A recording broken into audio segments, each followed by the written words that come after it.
1580 103.3 WPKY 810 with Tess and Ty and Coffee Talk. Of course, hey, it's Pink Out Day for our company, right? Wait a minute. You got to quit hopping around on me over there. Well, when we have guests in, I have to switch up. Here we go. Where'd you go? I told you. Is that you? That's me. Okay. Well, I had to make sure where he was. He changed on me. You never know. It's like it's like one of your kids. You know, when you're at church and your kid, you're thinking they're in the car waiting on you to go home. You go out and there's somebody else's car. How often is it that? Am I the only one that happens to? I'm very good at it. So he just swaps off. But that's okay because we've got people in the house this morning and we've got company this morning. Of course, Miss Lisa Trimble from the Caldwell County School Systems, and then our Superintendent Nate Huggins is here. And but Ty, again, Pink Out. And it's a wonderful way for us to celebrate Miss Beth Mann. And, of course, she is a survivor of breast cancer and still leading the pack 10 years later. October's Breast Cancer Awareness Month, and this Pink Out's been going on over the Metroplex at WKDZ for 10 years now. It's going to be a big to-do. Of course, they have ribbon cutting for the DJ Everett III Radio Room, which is a new addition over the Metroplex, and it's going to be just a wonderful day and lots of vendors and participation over there at the Metroplex. So if you're over there off exit 65 anytime today between 3 and 5, do come by and say hello. Well, and they've even got little chapstick things that are pink, and they've got pink pens. They've got pink everything over there. So it's a Pink Out, Tess. Hey, it's great for awareness, and I think that's we need that. I've got my pink on this morning. I've got a little hint, and then I'll don my shirt later, but I got my little hint of pink on my tie. I'm telling you, I just noticed you don't have on a bow tie. Nope, I went regular tie today because I didn't have a pink bow tie. Oh, so that's why. I've got one of them at the house too. Now that you mention it, I went with the color. we got to start coordinating better. I had a hot pink tie and a bow tie that's like this color pink. Whatever color that pink is. Good deal. But anyway, we've got guests in the house because they've got a lot going on over at the school, as they always do, and we're pretty excited about that. And I will tell you, report cards come out. We had was it all the schools that had the parent-teacher conference last night? All of them did? I knew the middle school did. Yeah. Guess why I knew the middle school did?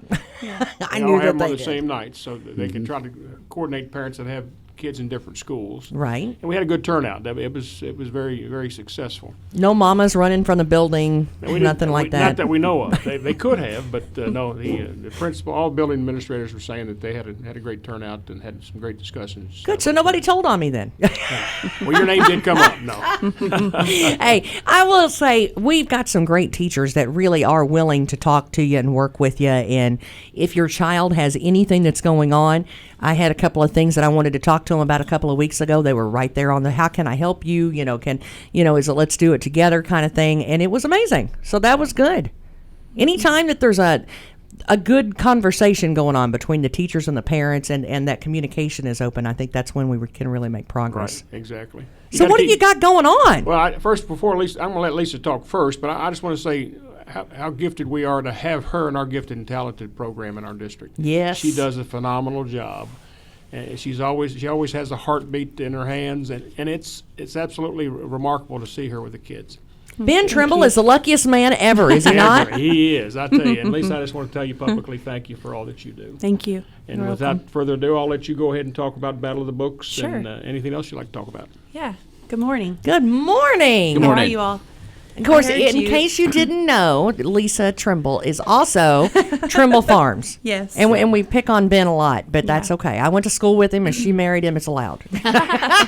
So I heard you this morning on the radio about your Uggs, your boots. I do. See we were laughing at you. Yeah. Katie and I were laughing at you in the car this morning on the way to car drop off. It is that time of year. They steal my stuff. I steal it back. That's it happens.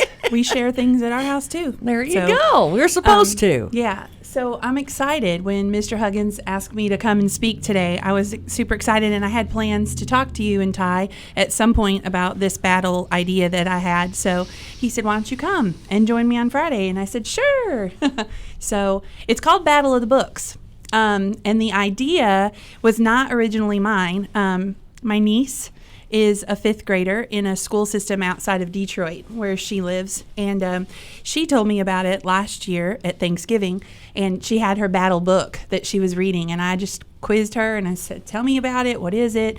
What do you do, and this and that. And I immediately contacted Ashley Jones, my friend at the library, and I said, we have to do this. We have to get battle started in Caldwell County. So basically, long story short, students at the elementary school, it's for grades 3 through 5. They don't have to be just public school children. We invited, Ashley at the library invited homeschool groups as well. Oh, wow. We just want them to be in the 3rd through 5th grade age range. But they form teams of 4 to 6 friends, and they read a certain number of books that we have picked out for them. They don't know the books yet, but they read these books between, say, November-ish and February, and then we come together in February for our big battle day, and the students are competing against other teams to answer questions about their book. I love that. Yeah, the team that gets the most points essentially wins the competition, and we're going to try to we have some ideas for awards, but we're going to try to award 1st, 2nd, and 3rd place. And if there's a tie, we'll take care of that too. So, boy, I love that idea. It's going to be really great. do. And Ben made fun of me the other night. He was like, "Nobody's going to want to do your book thing." And I said, want to do the book thing. This is.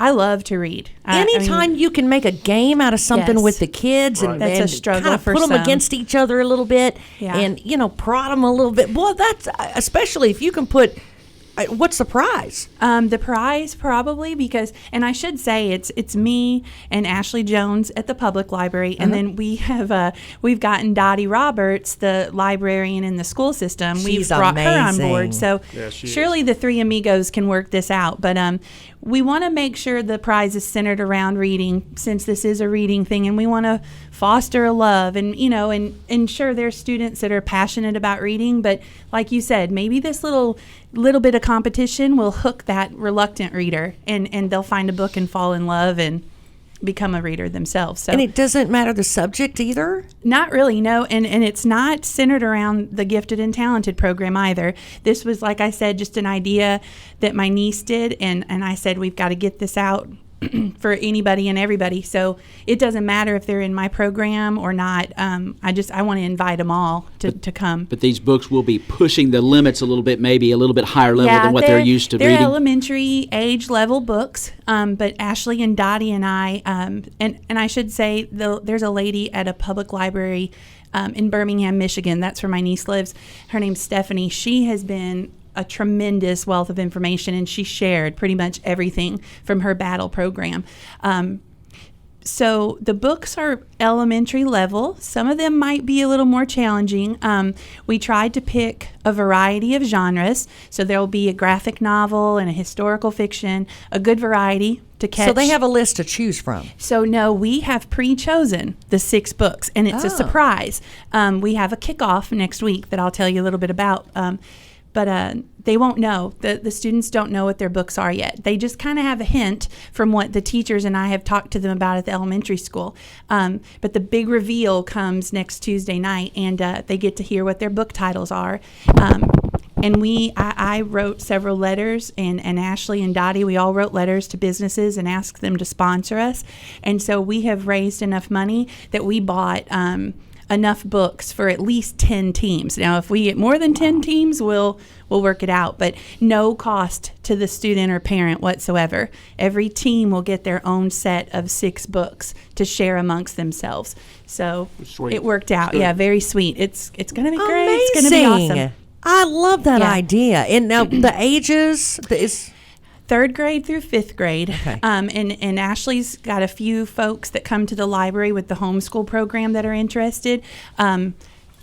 3rd graders are around 9 or 10 years old, and 5th graders are 10 turning 11-ish. So 9 to 11 would be probably a good range. The books, like I said, are elementary level. Dottie helped us with that, and she chose books that are, and I won't remember the exact name. It's a Kentucky Library Guild or something, I think. So we tried to pick books that Kentucky authors have reviewed, and the Library Guild has said, oh, these are great for this age range of students. This is the best idea. I love that. I'm really But excited that's what about you it. get when you get a group of talented people that have a lot of creative minds, and you get them Yeah. together. and allow them to do their thing, Nate. I mean, That's why we've done so well with our academics, because of Lisa's vision and trying to push the academics to our kids. I love that George Kuhn, everybody is it's a community thing. And that's what it's about. We have a great partnership with Ashley, and she comes into the school system. I know she's visited Suzanne Davis's room at the middle school.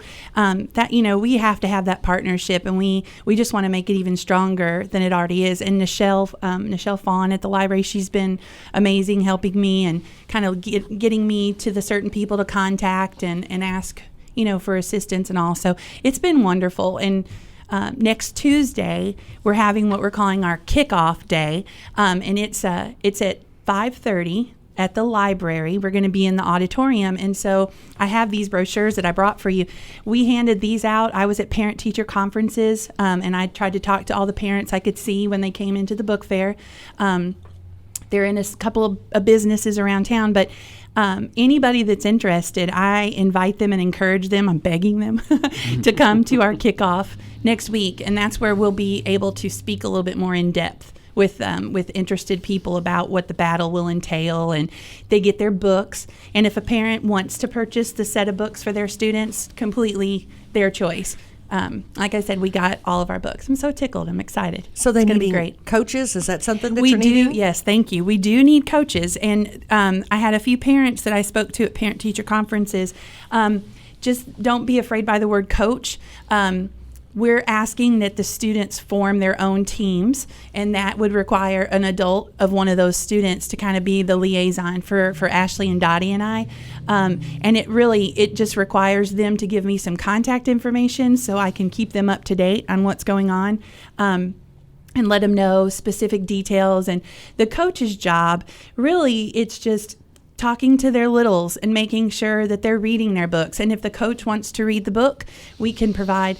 Like, I've talked to my daughter Katie and Melissa Thomas's daughter Kennedy. They're going to be co-coaches together, and they're going to be in charge of the team that has my son and Melissa's son on it. So, and I've got some high school students from NHS. I spoke to them, and a couple of them have reached out to me, and they're like, we want to help. So I do need coaches. And on the official battle day, which isn't until February, I'll need some more adult volunteers that day to help us run it and just make sure everybody's in their right place. And I'll need scorers that will look at the answers and make sure.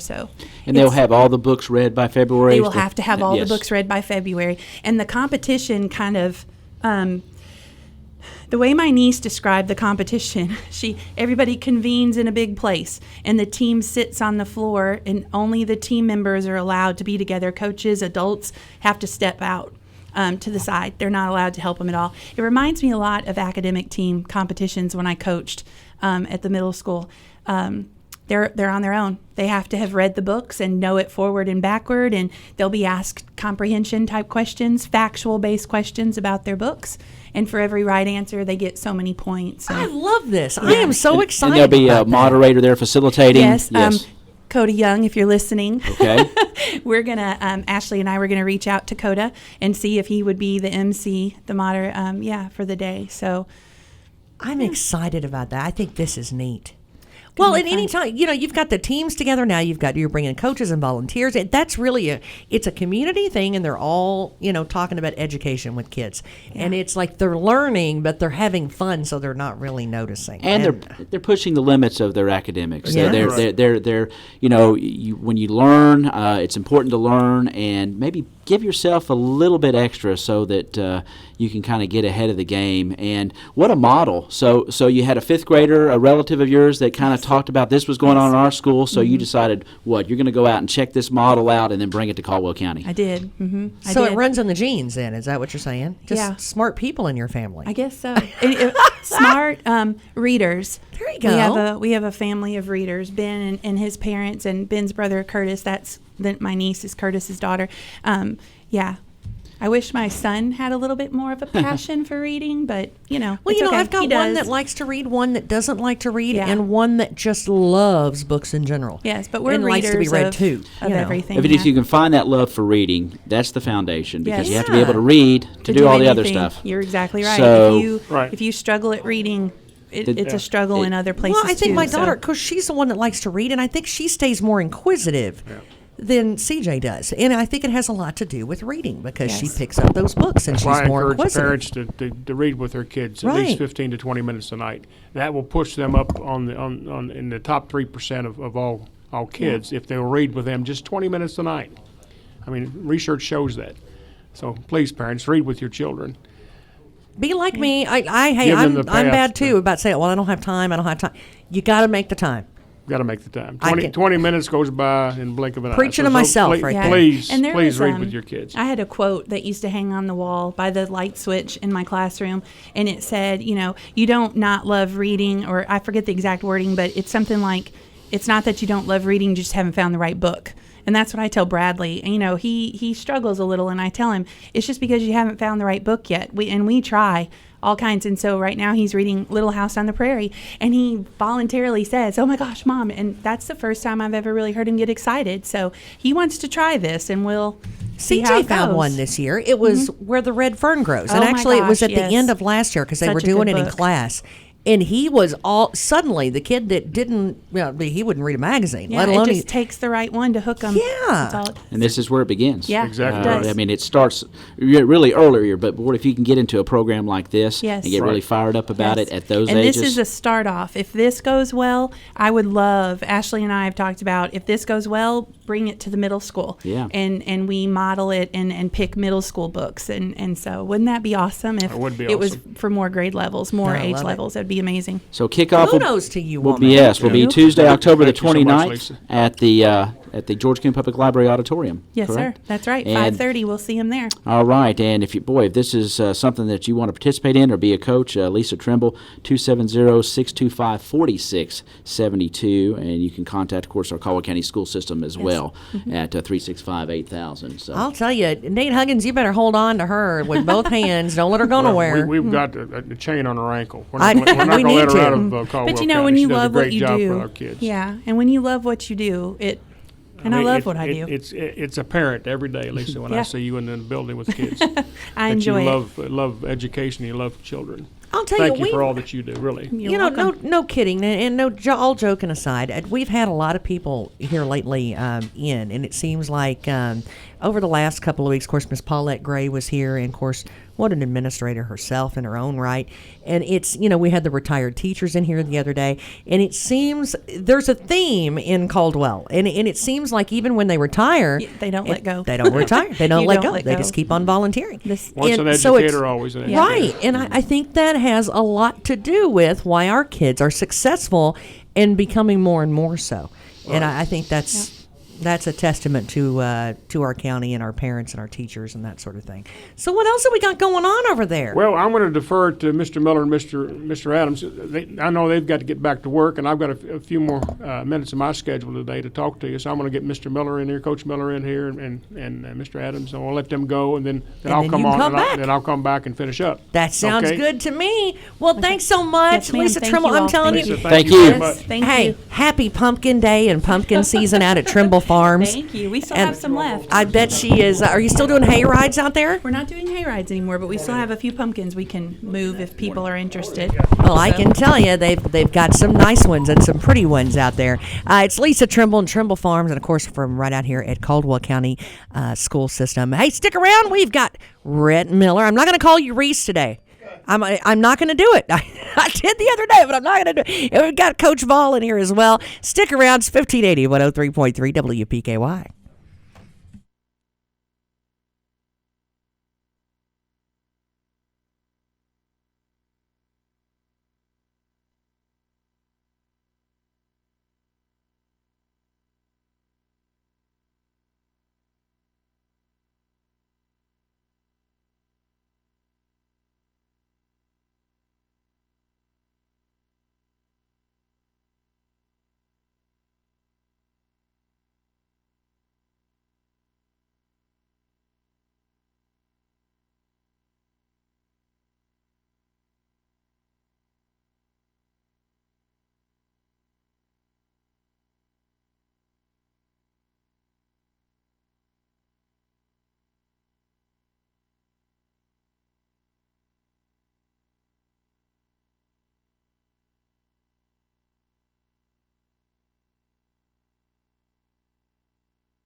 1580 103.3 WPKY Test and Tie at 8:31, and Coffee Talk is on the air. And of course, I will tell you, I've been screaming about our soccer teams and about how wonderful they were and how great it was on the air. And we're just now getting them in, though, about the Lady Tigers and the boys soccer teams this year. They were fantastic. And Ty, who we got in here? Oh, we've got assistant girls coach Adam Ball. Boys coach, I'm sorry. Boys coach, yeah. And girls coach Rhett Miller. I don't know what I'm thinking this morning. I haven't had enough coffee, so yeah. Good morning, guys. Good morning. Yep. I'll tell you, well, what in the world? I mean, you've all had a heck of a season this year, right? And I guess we can just start with the Lady Tigers. What in the world got you kicked in, like, just in the very beginning? Well, we did have a great season. We were 12-8-2, and we competed with all the good teams, and we got some great stats that happened throughout the year, and some great improvement that happened throughout the year, and that was kind of expected a little bit. We have a good junior class right now that have done a great job, and kind of a lot of them have played for all 3 years as varsity, and didn't have a lot of seniors this year, didn't have a lot of seniors last year, so they've kind of been the key, and now they're getting older, and we're going to continue to have success to the next year as well. I think it's one of my favorite things, though, is when I hear somebody go, oh, they're in a rebuilding year, and they come out and go, nah, watch this. Well, I wouldn't. That. We were not this year in a rebuilding year as much. We were last year a lot more. We had lost 8 seniors that were starters last year when I first took over as coach, and they'd lost a bunch of seniors, and those girls had played for a while. So last year would have been a good rebuilding year. This year is the second story year. You know, we had a great year, and we're going to have another great year. I'm new to soccer. I am. I've not. I admit that completely. But I've had so much fun learning about it this year. And of course, I've got some kids that I love to death that play soccer, and I think that's what it was. They got interested, so I got interested. You know, because I love them. Mm-hmm. And man, these girls have tore it up. I love that because I played basketball, so there's a Lady Tiger theme in this county, and I love that. It is. There's been a strong soccer program for the Lady Tigers, especially for years. Lady Tigers don't have to compete with football for their athletes, so we do have to compete with volleyball now, but volleyball doesn't take quite as many as football does away from the boys' team. So we have had a strong Lady Tiger program for many, many years. They've got quite a few regional titles under their belt. It's a learned program, and I'm just happy to be a part of it. You said it, though, because that's one of those things that, with the Lady Tiger soccer being successful and that volleyball, boy, they have tore it up this year again as well. Is there something to be said for that? I mean, maybe there's something to that, though. When you see the Lady Tigers do that year after year, and in volleyball, maybe there is something to that. Do you think the continued, in the second sport, when they continue on into the volleyball state, I mean, is there benefits to that, into doing both? Well, the volleyball and the soccer compete for athletes, so we don't get to have the same girls. But I think there is something here in Caldwell County. Lady Tigers and both, even basketball always had a good tradition here in Caldwell County. So I don't know what it is. Maybe it's just athletes in the female waters on the X chromosome. I don't know. It could be something great, but it's been good. It's been good for the Lady Tigers over the years. When's the best time to get your kids started? When they're born. Well,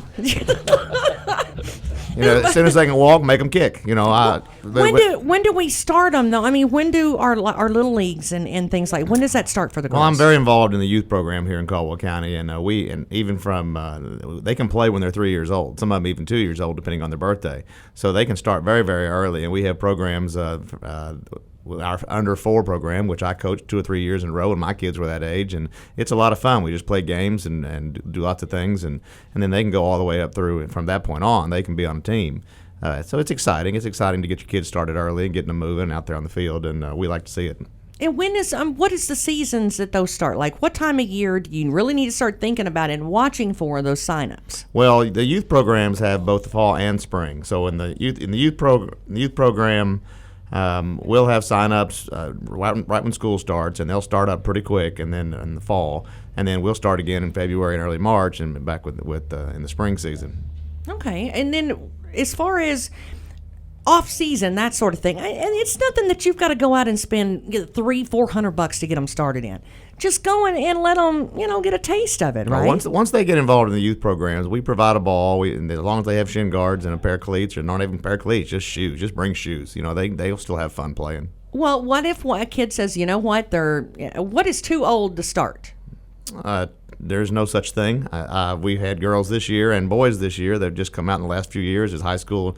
When I coached boys years and years ago, I had a kid that he didn't come out to his senior year, and he was MVP his senior year. He hadn't played soccer ever and decided he wanted to do it. So I would say if Mr. Huggins wants to come out and play soccer sometime, he probably could. I would pay to see that, Coach Miller. I would. That'd be funny to watch. I would pay to see that. But, my kid, at one point, it said, I really thought that he was to the point where he couldn't really start now, because his buddies play. He's like, during off season of football, maybe I want to go try soccer. And because one of his good friends did. And I was like, oh, you're too old to start that. But that's not true. Yeah, well, one of the things that we'd like to see happen a little bit more is we'd like for some of these football players that play football in the fall at the middle school level. Middle school soccer is in the spring. So we'd like for some of those athletes to come over and keep themselves in shape and play a little soccer and just see if they like it at that time. Haven't gotten a whole lot of that, but we're still trying to get some of that. Well, now, is it as far as running? How do you keep the girls in shape? Is it more a running thing? And is that something that they got there? Is it do they do weights? I mean, how do they do that in soccer? In the off season or in the on season? Right, off season. In the off season, they're going to have to do it on their own. We don't do a whole lot of stuff. Now this year, we're going to play indoor at the Plex in Hopkinsville once a week, and we're trying to get some of them to go to CrossFit and Lake Barkley CrossFit or involved in Trilogy and go to Baptist Health, but just trying to encourage them to get off the couch and make sure you're ready for the season next year. But sometimes getting me off the couch is trouble. It's hard too. So I understand, but a lot of the kids just love it, and they'd love to kick it, and they just go in the backyard and kick quite a bit. My daughter likes to go out in the backyard and just kick the soccer ball a lot. So just keeping themselves in shape is what they're going to have to do. What do you look for in a goalie? I mean, because that's different than the rest of the field, right? Yeah, it's got a little different skill set there. Yeah, that's a whole different ball game, and trying to find a good goalie and at different times. And plus, we don't have a goalie coach right now. We're trying to get a goalie coach because that's just a different part of the game. And a lot of times, great basketball players are good goalies. So what I've got right now in Carson Parker, she's a junior, and she came back and played. She made a huge difference this year. Cut our goals almost in half. Well, more than in half the goals against this year. So she was a big asset to our team, and she's just big, strong, and can catch the ball, and that's all we need. Well, what are we looking for this year? Looking ahead. Well, this coming up fall season, like I said, we've got 7 or 8 juniors that are going to be seniors next year. A lot of them have played a lot. We're looking for some really good things out of them. We're looking to see. Got a couple girls that are going to try and come in and score some more this year. We got to get some more goals in the net. But I think everybody's already. As soon as the games were over at the last game of the season, we were ready already. I think for next season. So that's excitement, which I like. Oh, we sure are proud of you guys. We really are. Well, Soccer Tuesday was fantastic this year, Yep. and we had a great time listening to it and rooting those girls on, and we're looking forward to doing that again. Mm-hmm. You made a fan out of me. Well, good. I like it. I didn't know a lot about it, but boy, I'm a fan now. I really am. I'm proud of them. And the other ones I'm proud of are the boys as well. I don't want to not talk to Coach Ball and talk about the boys because they did awfully well this year too. It was a tough year. I mean, we're a young team. We had one senior this year, a junior, a handful of sophomores, but a dominant freshman team. The benefit was most of these boys have played together since they were 4 or 5 years old, at the rec level, some with the club level, and we've coached a lot of them. Rhett and myself have coached a lot of them since they're 4 or 5 years old. And they've gotten that bond, and what we're working on now is just fine-tuning. It's hard to go and compete as freshmen being younger against teams that were juniors and seniors. Right. But they also showed that they can do it. On the games that they played, they really held their own against teams coming out of Grayson when we played against St. Mary's. There's some big kids down there. There's some huge kids compared to our guys. But I'm telling you, it's Miracle Grow. I don't know what there are some of them that, you show up and you go, uh-oh. But our kids do not seem to back down from any of them.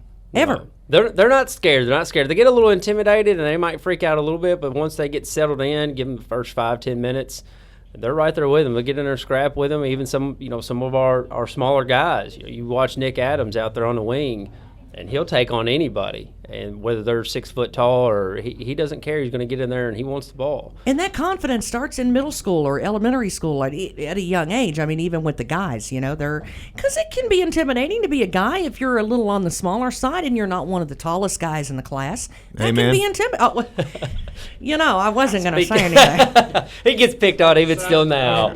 But, I mean, when you think about it, that can be intimidating. And when you're going up against a bunch of those guys and now they've got cleats on, I would think for the guys it can be kind of nerve-wracking. It is, and a lot of what we've got to work on and build is just that team unity, that confidence in your other players, and my guy who's to my left, the guy who's behind me, the guys who are up front, and knowing that we all got a duty, and Right. we're going to do that. So, the next 3 years, we're excited. I mean, we're graduating one senior. We've got one junior returning next year, and then we still got 2 more years with our sophomores, and then 3 more years with the freshmen. So we're very excited for the next few years, and we're going to contest and watch out for us. I hear somebody made what kind of a team, a district team or something? We've got somebody that did that? Yes, my son did make district team, and of course he bragged about it because I didn't make it my freshman year, so he wanted to rub that in. I love that. Yeah, he's quite the player. Somewhat. He loves it. He does love the sport. It is a little difficult sometimes when you coach your own son, especially during practice. And he's quite the player. I'm very impressed with him and proud of him. I couldn't tell you how proud I am. We played different positions. I was a defensive player, and he's an offensive player. The one thing, he does have a pretty quick temper. Don't know where he gets that from. Oh, man. I do. I know where he gets that. But we enjoy watching them play. I enjoy watching all the boys play. Red's son, Graydon, you got Blake Viverette, Ethan Witherspoon, Nick Adams, a lot of these boys, Colt Babb, that, like I said, we've coached them all. We've coached them since they were little. Well, I'm a firm believer that when you start kids when they're young together, they have fun together, they get in trouble together, they run laps together, sometimes they grieve together, it's all of that for so many years, and they become more family and tight-knit and bonded, and I think it's hard to beat a team that is really bonded no matter what their size is. And I'll add to that, so do their parents, because then you get a community raising kids. When you got soccer parents that are calling other soccer players out when they're not doing something they're supposed to do out in the community or in church or whatever. Definitely. I certainly like that. The more parents I can have for my son, the better my son's going to be. Well, I even heard y'all had the concession stand that you couldn't beat. Oh, well, we're going to give all that credit to the ones that were working the concession stand. And then Brad Adams decided he wanted to cook a lot this year, and we had people that were coming to the gates wanting to just come in and buy food at the concession stand. I heard about that. They didn't want to go to the awesome. They didn't want to go to the soccer game. They wanted to come in and eat, and so we made quite a bit of money just because they wanted to eat Brad Adams' food, and that was impressive because when you have chicken and dumplings in a concession stand, you're doing something right. I agree. And the chicken and dumplings lasted about a half an hour because everybody just came back and got seconds and thirds because they were just really good. They were good. Yeah. Well, and then you have at the Butler Building, that's just a neat atmosphere anyway. Yeah, fans love to come there. Referees hate it. Yeah, it's I bet. because everybody's right there on top of them and right there on top of the game, and it's loud in there, and the sound bounces off the walls and stays in the walls, and it's a fun atmosphere. If you're a fan, it's a fun atmosphere. If you're a coach, it's a fun atmosphere. If you're a player, if you're a referee, you're hating life while you're in there just because everybody's right there on top of you. But we enjoy it. Well, I tell you what, I will say this year has been an eye-opener for me because I've always been the football mom, and I will tell you, these soccer kids, man, that is rough. I mean, they go out there and go 110%. Yeah, I like to tell a lot of people that soccer sometimes is football without pads because Absolutely. they hit each Definitely. other they hit each other just as hard and without pads sometimes, and sometimes it's called as a foul and sometimes it's not because it's contact sports. A lot of things are legal. It's got to be careful how you play out there. Then worldwide, there's been a whole lot more injuries in soccer than football. But Have we been good on injuries this year? I mean, we is that something had a good year as far as injury. I had a couple girls that had injuries that just didn't tell me, and they just stuck it out, and which I appreciate. And they ended up not getting hurt worse. But beast mode. They were just tough about it, and we were blessed to have that atmosphere. How about you? How about the boys? We did okay. We had a broke arm during practice, and we suffered. He wasn't able to play for the rest of the season. Our keeper, he got injured last year, and Josh Hagan, and then he still had a little bit of aggravated injuries at the beginning of the season and then towards the end of the season. So he was playing on some pain too, but stuck it out, and we were proud of him for that. And just other minor injuries. again, tough season. You play multiple games a week, and you don't have that time to rest, so it makes it hard on them to be able to recover. And hopefully everybody's going to be nursing those back down. And everybody should be back to 100% now. So like you said, we'll be starting CrossFit, I think, in the next week or so. We have indoor fixing to start as well, and we want to continue to have them playing. We try to do even pickup just to get together and go play, and it's where we just bring everybody out there and play. Not everybody comes, but some of them do, and it's just fun. Good for them. Yeah. Keep them in the mindset. Keep Well, them and going. it gives this old people a chance to play too. Hey, that alumni game I heard was pretty good too. It was good. Good time. It was a fun year, and we always enjoy that. And again, it's for the kids as well. We want to be able to give back, and we give a shout out to all the players that play, all the fans that come. Because again, it's about us raising the money for the teams. We want to be able to have as many opportunities and as much as we can for them, so we can benefit every year. Oh, we sure have enjoyed having it on PKY this year. We really have, and you've made a fan out of me. I'm now all about soccer, and I sure do appreciate you guys coming in and getting it off. Now, if they have any questions, if we've got mamas and daddies that want to know how do I get my kid involved, or where do I go, how do I sign them up, and how do I go about that? Where for the girls.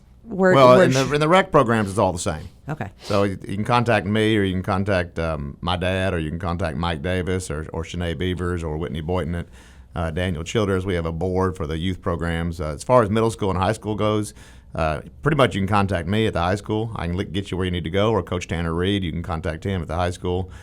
Most of the people that are already playing, or they're going to play, or they're already at the high school, so they see us every day. So, but at the middle school level, that's going to start up here in the spring. We'd like to see lots of kids come out for that too, especially the boys. We've got kind of a low numbers in the boys in the middle school, and so we need some players to come out and play. If you've never played before, it's a great time to start. Same for you. Anybody exact. contact you? Same exact. Coach Reed is coming as our new high school boys coach. He's going to be the middle school boys high school head coach. So same thing. Get a hold of him. And like you said, come on out. It's a great time for the ones that are football season's wrapping up. Come out, help you stay in shape. You're going to get plenty of cardio. I promise you that, because Coach Reed is big on cardio. So we like to see as many as we can. I imagine you run up and down that field. I couldn't do it. And there's no way. There's a reason why I was in a court and not on a field. I couldn't do it. Well, thanks so much. Have a great day. Thanks a lot. All right, right, well, thank you all. Thank you Still all. got more to come on Coffee Talk. 1580 103.3 WPKY. Thank you all.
Fifteen 103.3 WPKY. 8:49 with Tess and Ty and Coffee Talk.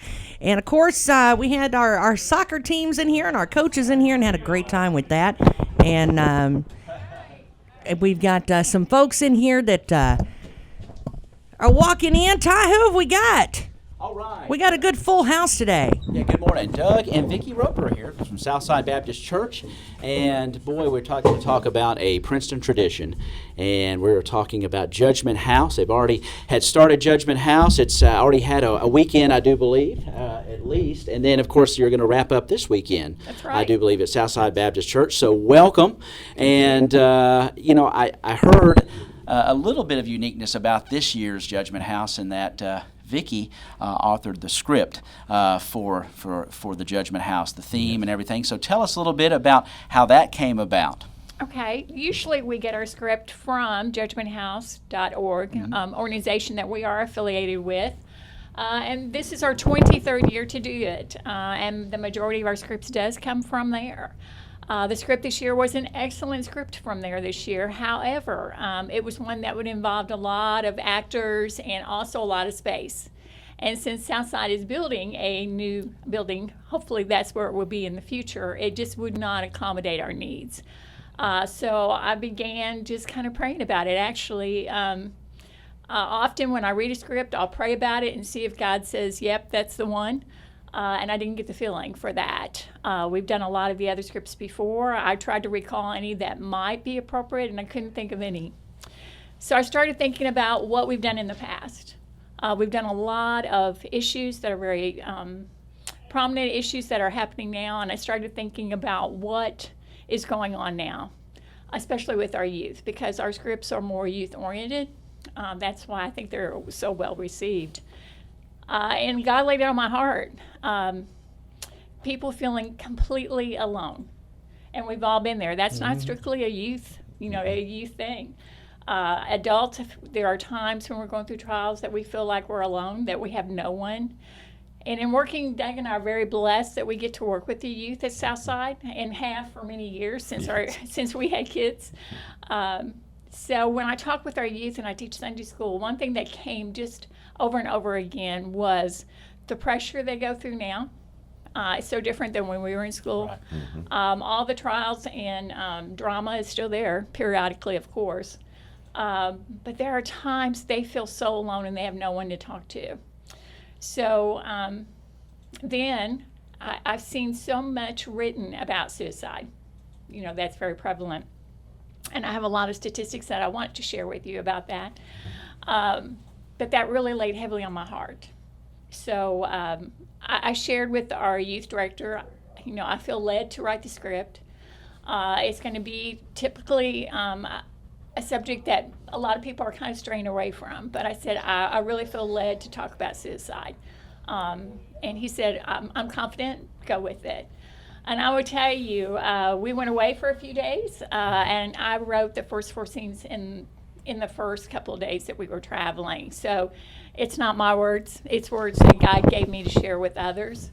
Everyone needs to know that they're not alone. Right. Even in your deepest hours, that God's there for you, and He always will be. He won't forsake you. What is the title? The title is Alone, actually. Okay. And I struggled with that even. It was like, okay, I've got it done, but now what do I call it? So I started looking, actually, through Google, our best friends here, and online for just any kind of symbol or something that would represent that. And it was perfect. My shirt shows it today, but it's Alone and God. And so it In the form of a cross. in form of a cross. So that immediately struck home with me. It was like an affirmation almost to say. I think that parents are really struggling to do a great job with careers. I remember that, and they work hard at that. But the saddest thing that I've heard in talking with people who have had family or friends go through losing a family member or a close one to suicide is often they had no idea. Right. No idea. Right. So we just wanted to get that out there for everyone and to give them some information on what to do. Give us a few of those statistics. Okay. Approximately 45,000 Americans commit suicide every year. And in 2017, suicide was the second leading cause of death for ages 15 through 24. I would never have guessed that number. And in 2000 to 2017, suicide rate increased 47% among that age group of 15 to 19. As well, in that same time frame, the rate of depression increased for that same age group 60%. Wow. So that's sad. Our youth in that age are they're facing so much stress, so much peer pressure, more so than we did, that it's overwhelming. In the United States, there is one death or suicide every 12 minutes. And in Kentucky, one every 11 hours. Wow. And for every suicide that happens, there are usually 12 attempts. So just think of that astronomical number out there. It's just overwhelming. Many people have been touched with this. And Doug, as you all were traveling and Vicky's typing out, or however she's writing this script, did you have a little input in the co-writing this, or was it just let her go with it, or how did that work out? No, it's about 99.9%. Okay. I mean, as I was driving and she had her notepad, I mean, she's just writing and and she'd finish like the first scene, and then she goes, let me read it to you. I said, yeah, go ahead and read it to me, and then we'd talk about that, and then she'd start on the second scene, and when she felt comfortable with that, she'd read it to me again, and we'd talk about it and discuss it. And same thing with, like I said, the third and fourth scene. I mean, she had those first four scenes written in no time, and that's the bulk of the script, because of as you travel from scene one through each scene, after the fourth scene, we go up and we have a scene called Judgment, and then we have a scene called Hell. And then they go to a scene crossroom where we kind of talk to them about what they've seen and counsel with them a little bit about that. And then we go into our heaven scene. So, I mean, those first four scenes set the stage of the story and what it means, And after that, it flowed. I mean, God definitely blessed it. It was definitely a God thing because, I mean, she's just writing and it was, boom, there it is. Did Judgment House, the affiliate, did they have to approve the script, or are you able to go with it? No, they did not. Okay. They did not. Okay. I did let them know because you're to notify them what script you're using so they can put the dates on their site. And I did let them know that we selected a different script that was written. And I shared the first weekend's results, and they said they praised with us over the results, which was exciting. But even after I wrote the script, it was funny because I thought I wanted to do something just a little bit different in the classroom this year. This is where a time after they've gone through Judgment, they've gone through Hell, there's a crossroom where they just kind of reflect before moving on to heaven. It was funny because on the way to decorating for Judgment House and getting stuff ready, Lauren Daigle's song Rescue came on, and I thought how appropriate. The words were just exactly what people need to hear, that you're never alone and that God will come and rescue you. Yeah. So that is the song that we are playing in the background in the crossroom. But I mean, it's definitely not anything I personally did. It's just something that was kind of laid on my heart. Wow. So tell us about Judgment House, the times and the wrap up all through the weekend, and how do if we have a group that would like to come, or we have had 1,200 go through already. We're excited about that. We will be there tonight and through the weekend. Tonight, if you don't have a reservation, please feel free to come. The doors will open at 5:30, and we will fit you in. Saturday, the doors will open at 1:30. Again, if you don't have a reservation, please feel free to come. We will fit you in. And then Sunday, the doors actually open at 12:30. And Sunday evening will be the last night of Judgment House. Okay, and of course, it is preferred if they have a larger group to maybe call and make a reservation if they can. Yes. So what is that number? The number at Southside is 270-365-5510. Okay, and that is, again, you all will try to accommodate if somebody just shows up. So Yes. how long will you be running all the days? Just depending on when the last reservation is. I believe usually the last reservation is around 9 or 9:30. I haven't looked at the schedule for the next 2 days, but feel free to come. And everybody's welcome, of course. Yes, and it is free. It is for ages grade 6 and up, and child care is provided for you. Any donations made at our concession stand goes to the mission trip for our youth. Okay, in 23 years now. Yes. This is the 23rd year of Judgment House, and again, 1,200 already through. No telling you'll have how many will go through this weekend. And then, of course, just think of the thousands you all have touched over those 23 years. And again, what a topic that was laid on your heart to do this script. So that's wonderful. So I hope you all have a wonderful weekend at Southside. Where do they need to come when they show up for Judgment House? Is there signage outside? There are some flags outside the area that they'll see, the blue flags that say Judgment House, and that's where they will enter. Okay. Yeah, they'll enter at the back side of the gym. Okay. And once they come in, if they're already registered, because those that pre-register are given cards ahead of time. Okay. So they fill out their names and their information. Okay. So we've already got that, and then we have that entered into the computer, and then we have the sheets of those that go through. And the walk-ins, as they come in, that do not have a reservation, then we go ahead and give them cards then so they can put their names down and everything. That's so we know who's going through. And, to be able to keep just count and make sure that we get everybody that wants to come through. And we'll stay until the last one goes through. Okay. I mean, if they're still coming in when it's time to close, we keep going. Well, obviously a powerful message and should touch a lot of people. And thank you for coming in this morning and giving us this information. Again, Southside Baptist Church located on Nichols Street here in Princeton. If you got a Google device or any kind of map device, you should be able to find it pretty easily. So thank you all so much. Hope you have a successful event. We appreciate you coming in. Thank you. Appreciate it. All right, Tess, Doug, and Vicky Roper of Southside Baptist Church, 23rd year for Judgment House, and fantastic for them. So, thank you. Well, it should be a gorgeous day today, and of course, we got rain coming in this weekend, so they better. And it's one of those things that if you got something that you can't be doing in the rain, you probably got to get it done now. What do you think?